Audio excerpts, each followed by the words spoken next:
So we're going back to 1970 again. Yeah. Was politics fun? It was fun. It's sometimes fun. The friendships were fun. And, oh yes, of course it was fun. I mean, all the groups and all the activities and so much laughter and so on. But it was also very hard work. We were learning a lot and we were very serious about our politics. And we were, reading and thinking and trying to understand the world we were living in. And sometimes it was difficult and dangerous, and we felt angry about a lot of the injustices that we perceived around us, not just to do with women, I mean to do with poverty and class and inequality and race and so on, but very particularly to do with women. So yeah. Did you see yourself as pioneers? No. That's a difficult question to answer. I don't know how self-conscious we were about pioneering something. I mean, there was a sense of urgency, and it is interesting to think now, where did that sense of urgency come from? And there was a sense of, yes, exhilaration and excitement that we were making a mark and making ourselves heard, or the voices of women heard in a new way. Yeah, maybe there was a sense of being pioneers. So the idea of disrupting the Miss World contest, how did that come about? It was just one of many. I don't know whose idea it was. I remember going to a meeting with a whole group of other people. It was a meeting we all kept quiet, very quiet about. It was a packed meeting. I'm sure it was at the Women's Liberation Workshop offices, but I might be wrong. It might have been somewhere else. It might have been in someone's living room, but I'm sure it was. And it was, we were thinking about how to do it, and we had to do it secretly and privately, because if word got out, we thought the security would prevent us from entering. And it was, all done by word of mouth. And we knew that there would be groups of women from other parts of the country. And I really don't know where the idea came from, except Miss World, women being judged by their looks and their bodies and when we heard it was Bob Hope comparing, and he'd just come back from Vietnam, and we were all anti-Vietnam, or a lot of us were, because particularly those of us involved with the left. It just seemed, and it was television spectacle, family viewing. So we knew that to demonstrate against Miss World, if we could disrupt the spectacle, as we called it, the visual spectacle of a television programme going into everyone's homes, it would make an impact. I can't say that it was a priority for me. I did it, but it was one of many other campaigns. And the women who were involved, mainly young women, students? Yes, there were all sorts of women. I mean, the women in the Women's Liberation Workshop those of us who went on the demonstration were mostly young, and we were young mothers, we were students, we were claimants, we were all sorts of different kinds of women, working women, I mean, just all sorts of different kinds of women. And there were a lot of students. I mean, a lot of students came from Essex, I remember, and a lot of students came from somewhere else, Sussex, probably everywhere. They were all over the hall. When we were in there, we realised there were groups of women dotted all over the hall, and in the intervals and in the bar and so on. We met them. We didn't talk to them, but we could see that they were demonstrators like us. So how did you prepare? What did you take along to the Royal Albert Hall? How did you get your tickets? We went and bought them. We planned. In these quiet meetings, we planned the demonstration quite carefully, in a couple of meetings, if not more, and then a small group of us who were going to go from Pimlico, in just working out exactly what we'd do, how we'd dress up. I had to arrange, those of us who had children had to be careful about who was going to look after them and that sort of thing. So there was quite a lot of planning involved, and we were nervous, and we dressed up. We wanted to fit into the audience. So we went in with our handbags and our looking good, and inside our handbags we had little little mice and little flower bombs and little teeny white things like that to throw at the stage when the signal came. We planned to have, there would be a football rattle which would go off at a certain time, we thought, when all the candidates were lined up on the stage, that we would, a football rattle would go. We'd blow whistles, we'd throw little tiny bombs and flower bombs and so on and so forth, and tiny mice, and we'd rush, towards the stage, and then we thought we'd be thrown out. So that's how we planned it. And it sort of went to plan. We got in, there was a lot of security, much more security than we'd anticipated, because there'd been a bomb scare. We didn't know that, but there had been. And outside, the BBC vans, I think, were threatened with bombs, and that could have been the IRA, it could have been the Irish Republican Army, it could have been the Angry Brigade, who were a non-personnel anarchist group who set bombs at buildings and so on throughout London. And it could have been it could have been anything. But it certainly was never the Women's Liberation Movement. But the police and the security at the Albert Hall didn't know that. So there was a lot of security. And our handbags were searched, and we went in 2 by 2, and there was a long queue. But we could buy tickets. And I went in with a friend of mine, Margarita, and she and I looked like probably absolutely respectable, well-dressed women. What were you wearing? I can't remember. I think I wore black. I probably wore black crepe dress or something like that. I probably wore a Bieber dress. I don't know. Did you have a Bieber dress? Yes, of course I did, in the 60s and 70s. Yes, absolutely. They were so cheap and so good and easy to wear. I wish I had a Bieber dress now. It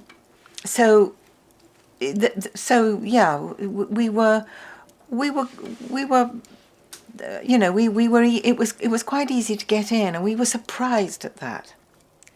But of course they weren't looking. I don't know who they were looking for, but they obviously weren't looking for women like, we look completely respectable. And when we got into the hall, there were family groups, there were dressed up, glamorous people, there were people from different parts of the world, I suppose from the embassies and so on. But we fitted in very easily, and we were terribly nervous, incredibly nervous. None of us had ever done anything like that before. And we knew, I did think, what on earth am I doing here? It is terrifying. It's so silly to say that, because, what were you doing? You were just inside the Albert Hall. But it was frightening. And we weren't quite sure how we'd react when the signal came. And the signal came not at the moment that people were expecting? No, the signal came very early, because the woman who had the rattle, who I think was a friend of mine in the Women's Liberation Workshop called Jane Grant, but it might not have been Jane, but it's somebody. She got so angry at the jokes that Bob Hope which were shocking, and at his general demeanour, and his jokes were all falling flat, and he hadn't got the atmosphere of this family entertainment at all, that she did the rattle. And she did rattle early. So we leapt up, and Margarita and I were halfway along in the downstairs, and we leapt up, and I had to climb over people who were horrified at what we were doing. All I can remember is clambering over people's legs, and a lot of other women too, and looking around and seeing, it was dark, and seeing other women leaping up and rushing towards the stage. And I must have climbed over the barrier towards the stage, and about 4 or 5 policemen just pulled me off, and I was carried out by my arms and my legs out of the Albert Hall, and taken out to where lots of other women had been dragged out as well. And then some of us, and we were detained outside in a special part of the hall, in the foyer, and then some of us were arrested. And that must have been much later. What were you shouting when you started to disrupt the... I can't remember what I was shouting. I was probably shouting, we're not beautiful, we're not ugly, we're angry. I don't know what I was shouting. I can't remember what I was shouting. But I was certainly determined to get onto that stage and disrupt. It's a very strange thing that happens to you when you enter into a crowd of people and you become part of a demonstration. We had prepared for it. It wasn't that I didn't know what I was doing. But your fear goes and you're just driven by the adrenaline of the moment. So I don't remember what I was shouting. And what happened to Bob Hope? He ran off the stage. Apparently, when we didn't see any of that, we saw none of that. You were just in the moment, in the darkness. But what people told us afterwards was that he just ran off the stage and nobody could get him back on. It took a long time to get him back on. He was terrified. He thought there were bombs we were throwing. So I think I saw, I think when I first leapt up, I could see that he looked, like that, and what's going on, and she looked absolutely horrified. But I didn't see what happened to him after that.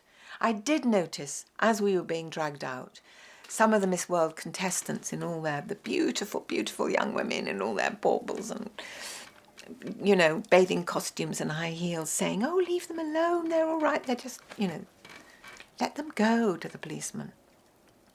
And, but I didn't see anything else. Did you hear Bob Hope's comment from the stage about Vietnam? No, not at the time. Do you remember hearing about it later? Yes, oh yes. So can you just recount what you heard? It's very difficult now to remember exactly what I heard and what I've been told and what I've been read later. Because of course I remember Bob Hope when I was sitting in the audience. I remember thinking, Bob Hope is a nightmare, he's not funny, and he's likening us to Vietnam. But whether I actually heard him say, this is worse, what I remember hearing is him saying, this is worse than Vietnam. But whether I did hear that, or I heard it afterwards, or I read it, or whether it was just because women were coming out all the time, women were being pulled out. There were lots and lots of women demonstrating. And we were all talking to each other. And there were even people, one of the people who was arrested, women who was arrested, Maya Twistle, was an artist. She was watching it on the television and she left her flat, I think in Fulham, and ran down to the Albert Hall to join us. So there were lots and lots of demonstrators and activists coming up and saying, did you hear this? Did you hear that? Did you see this? Did you see what we did? We did that. We were all very jittery, being detained in this kind of fenced off area of the Albert Hall. You said at the interval you were in the bar and you made eye contact with other demonstrators. How did you recognise them? You just look at a couple of groups of women and think, and eye them with a little smile. And of course they just looked a little bit apprehensive like we did. And they'd look a tiny bit anxious maybe. And that you'd be looking out for women to make contact with. Some I knew, some were my friends, and some I didn't know at all. I got to know them quite quickly afterwards, but I didn't know them then. So you've been detained by the police. What are they asking you about? Are they suspicious that you're more than simply women's liberation protesters? At the beginning, we were detained at the edge of the we were detained inside the Albert Hall somewhere. And then some of us were put into another part, were pulled away from the main group. We had no idea why. And were put into a little cluster. And then we were told, I don't know how long this took. I think it took quite a while, an hour or so. And by this time I was getting very anxious.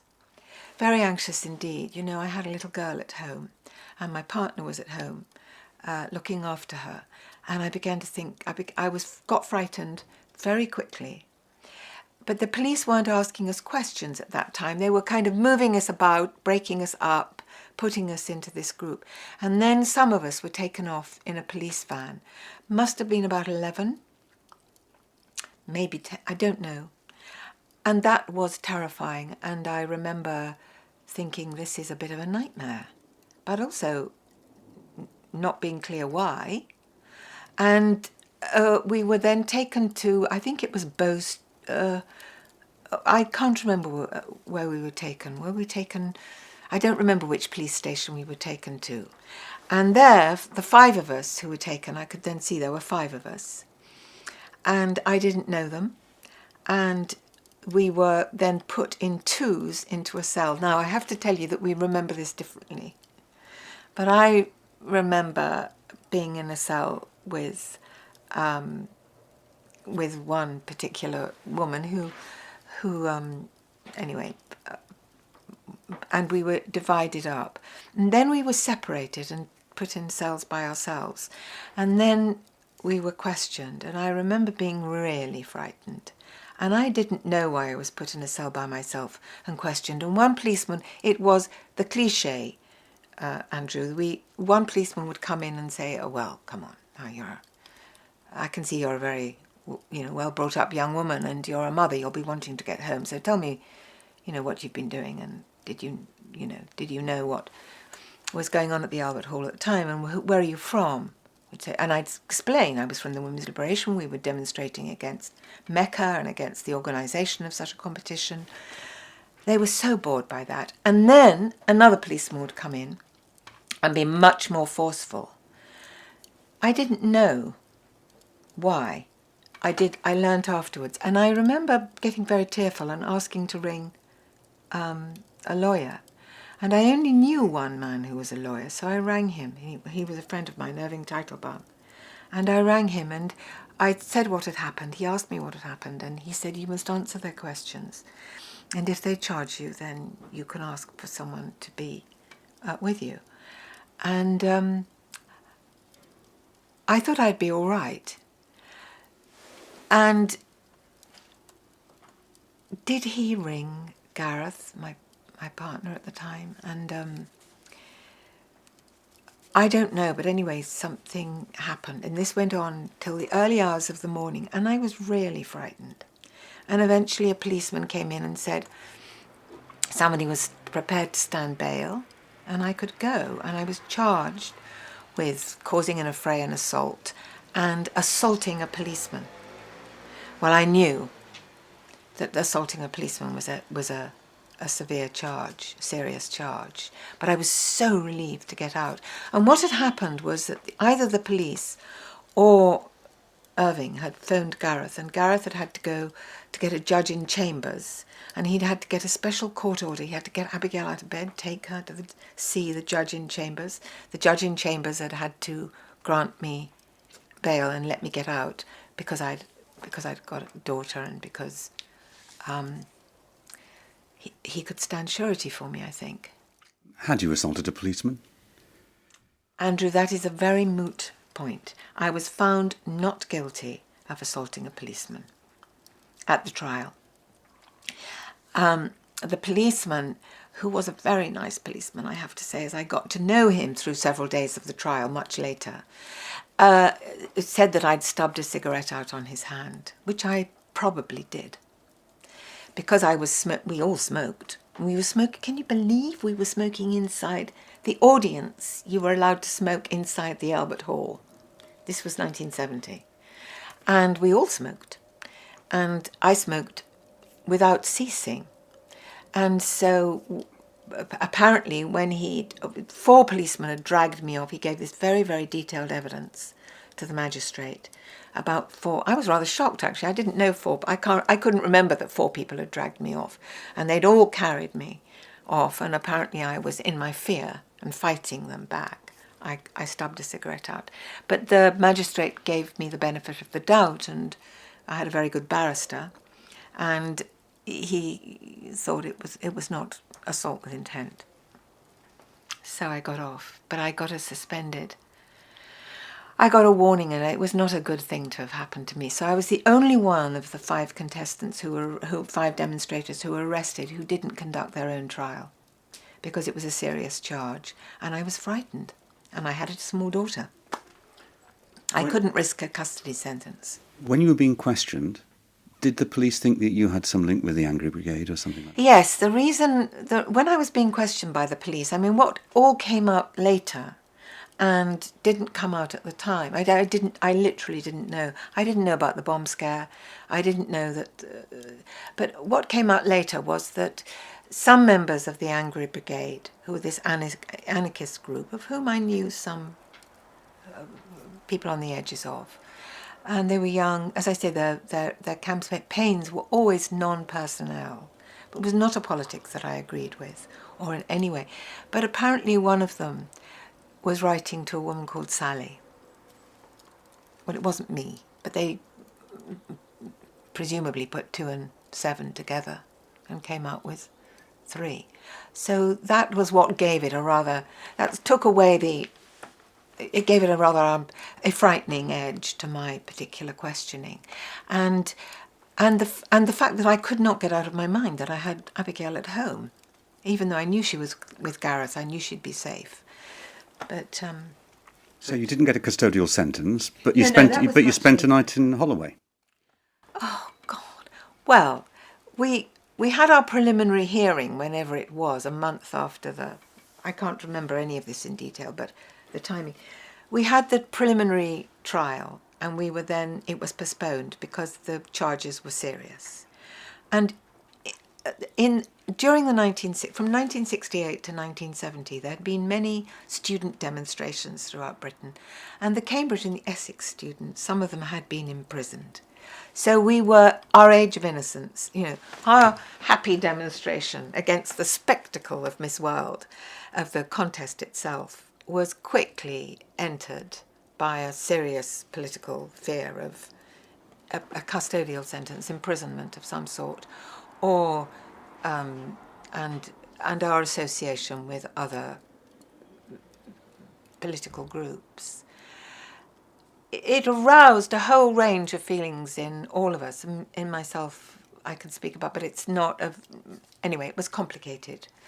It was the time of the IRA, it was the time of the Angry Brigade, and it was the time of student unrest, and not just in Britain, but throughout Europe. So waiting for the trial was a bit alarming, but we had advice from feminist lawyers, and we, being very democratic in spirit, I remember we had many meetings to plan the trial, and my very bold co-arrestees, the women who were arrested as well as myself, there were 5 of us, and Jo Robinson and among others wanted to conduct their own defence, and so I had to make the decision whether to or not, and I was frightened to. But they did, and they did it absolutely marvellously. So when the trial started in February, the women conducting their own defence, gave all the witnesses for the prosecution a very hard time, questioned all their evidence. And the trial went on for days, and the magistrate got so cross with the way that the trial was taking that one night he said, I'm warning you, if you don't behave properly and if you don't stop disrupting the proceedings of this trial, which was packed at Bow Street Magistrates Court, I will put you in prison. So we all were saying to Jo, calm down, don't make it. But of course, nobody could control their questions and arguments, and they were very good arguments with every witness. And we were put in prison overnight, which was ghastly. And boy, did we come round. Did we go into court the next day and behave, let me tell you. Because the thought of if that was what a custodial sentence was going to be, well, I certainly couldn't risk it. Did you think at all about the women who were contestants when you were planning and disrupting the contest? Yes, we thought about the contestants all the way through. We knew why those women were wanting to be Miss World. It was an entree into education. You won a lot of money. You might win a modelling career. You might a lot of them wanted to go and train to be lawyers, doctors. And in fact, the Miss World, Miss Granada, who was the first Caribbean woman to win, she had a very distinguished career as a diplomat and teacher and all sorts of other things afterwards. So we had no quarrel with the contestants. Our argument was with, why do you have to be beautiful and, looked at like this before you get noticed as a woman? What about all of us who aren't beautiful and who just want to be able to be educated and to have jobs and to do something other than, factory work or cleaning or secretarial work? What about becoming doctors and nurses and so on without having to be judged on your looks? That was so. Our thoughts were with the contestants all the time, and we wanted to make absolutely clear that we were not demonstrating at the demonstration. That we were not demonstrating against the contestants in any way, but against big business, which made so much money out of this spectacle. When you met up with your fellow demonstrators immediately after you'd been released from police custody, what was the feeling? Did you feel that you'd achieved something, or were you worried about what was coming next? Or well, we did feel we'd achieved something. I mean, we were absolutely astonished. I mean, when I got home, I mean, Gareth said that he couldn't. Gareth had been watching it on the television, and he, of course, he said, I knew the minute I heard 5 women had been arrested, I knew you'd be one of them. And I'd say, why? Why? And he'd say, well, I just knew. I just knew that you would be one of the ones arrested. We were exhilarated by the demonstration and exhilarated by its success and astonished by how successful it had been. But of course, we hadn't seen it on the telly, so we hadn't. So the phone calls and, the next morning and the newspapers, none of which I kept, but all the newspapers were covered with it. And yes, we were excited, but we were also frightened. We were frightened. And we got to know each other very well, those of us who'd been arrested. Jenny Fortune and Jo Robinson and Maya Twistle and another woman who's never wanted to be. She's a very wonderful trades unionist and has not wanted to be remembered in that way. When you look back on that moment now, it's more than 40 years later, almost 45 years later, are you proud?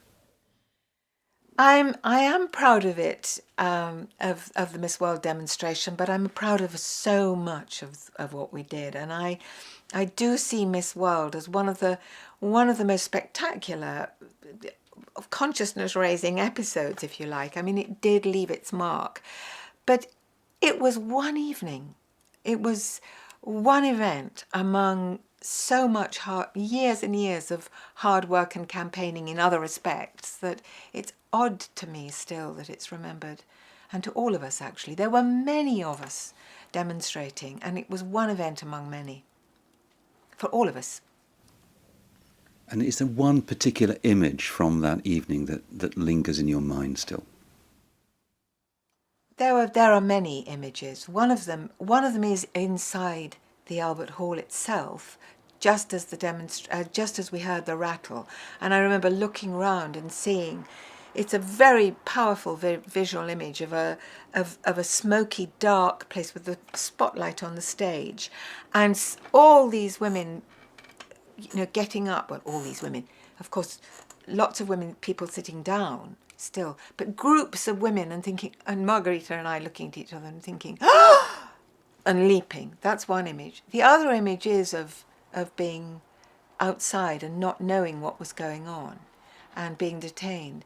And I'm afraid the third is of being in a cell, being terrified, having one policeman after another coming in, one lighting a cigarette and offering it to you, and the other one pushing you quite hard to find out who was the political organisation behind you.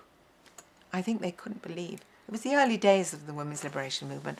I think they couldn't believe it was just a group of women organising informally. I mean, I think they couldn't believe that. The police, I mean. When you looked round the hall as you jumped up from your seat and you saw that there were women all around the hall jumping up, did you feel powerful? Not at the time, no. You didn't have time to feel anything. You felt, oh my God, I've got to do this. Ah! You felt terrified. That's what you felt. I've got to do this. I didn't feel powerful. You've been a political activist as well as an academic through your life. Is this the moment of your greatest political test? I was not an academic then at all. When I wasn't, was this my great?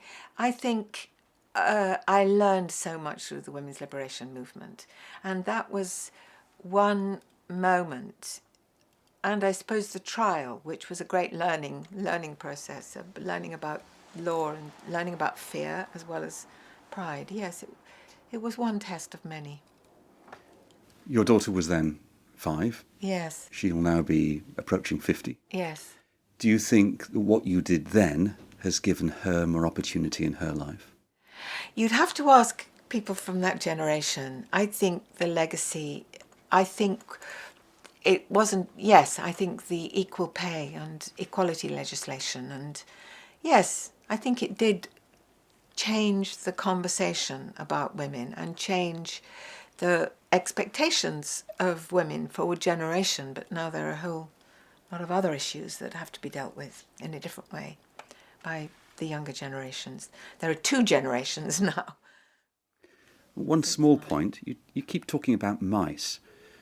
Real mice? No, not real mice. They were little, what were they? They were little toy mice, teeny little things, and little objects. And I think we put little bits, we put flour into little scrunchy pieces of paper and flour bombs to flick around. And that's certainly what I can remember from...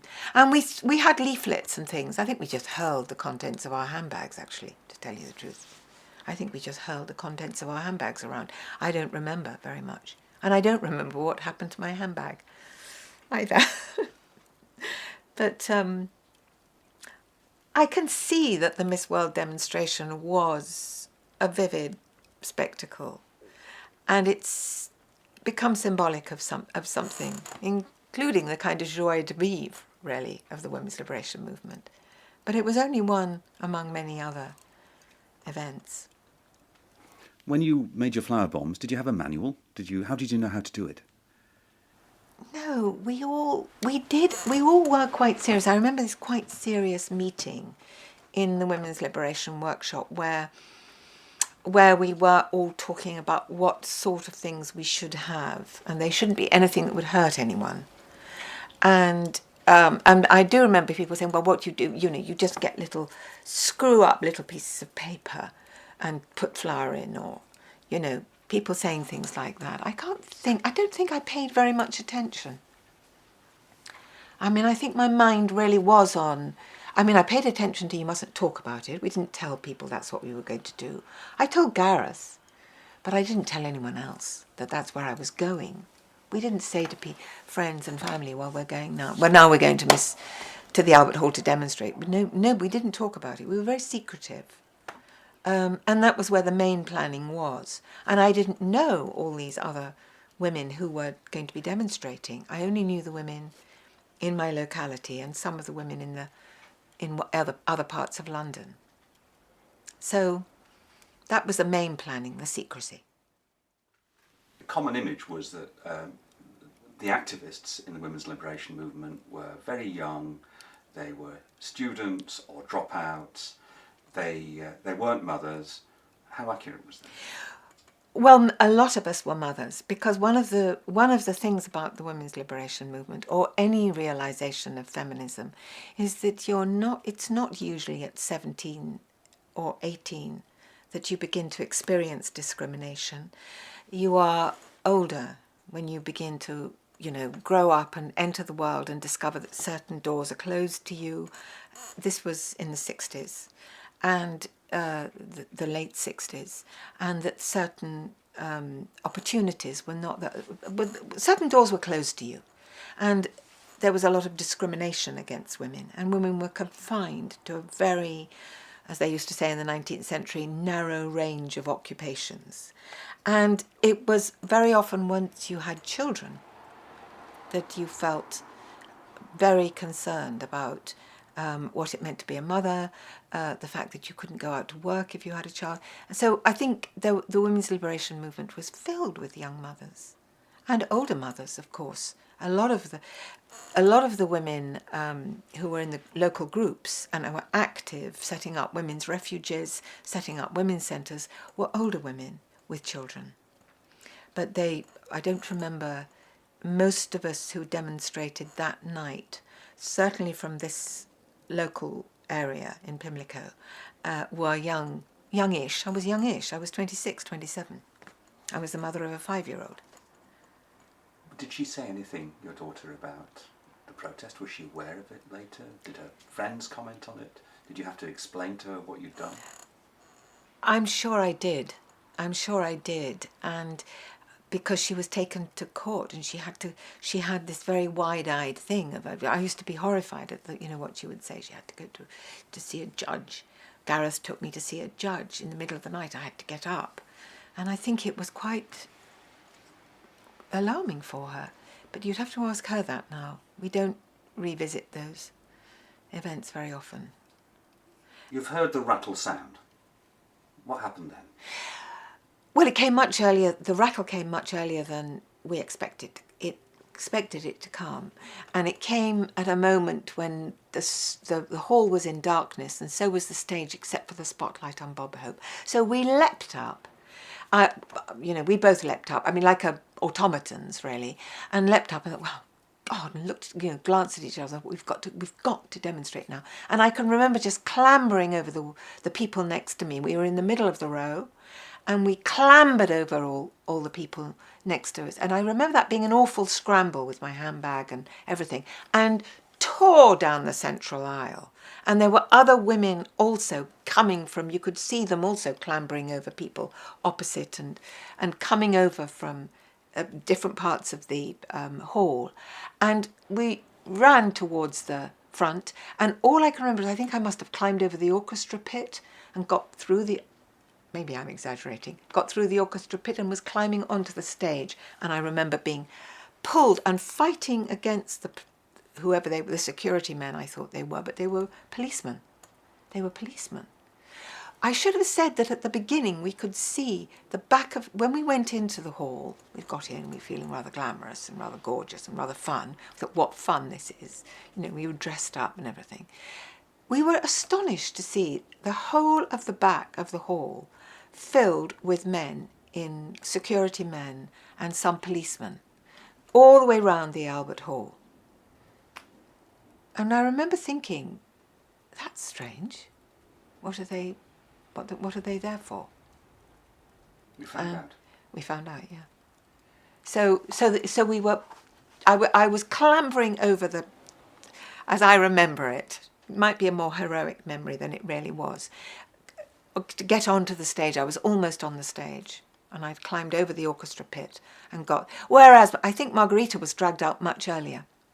She hadn't got that far. So I must have been quite determined. Or lucky. So who were you? What were you doing in 1970?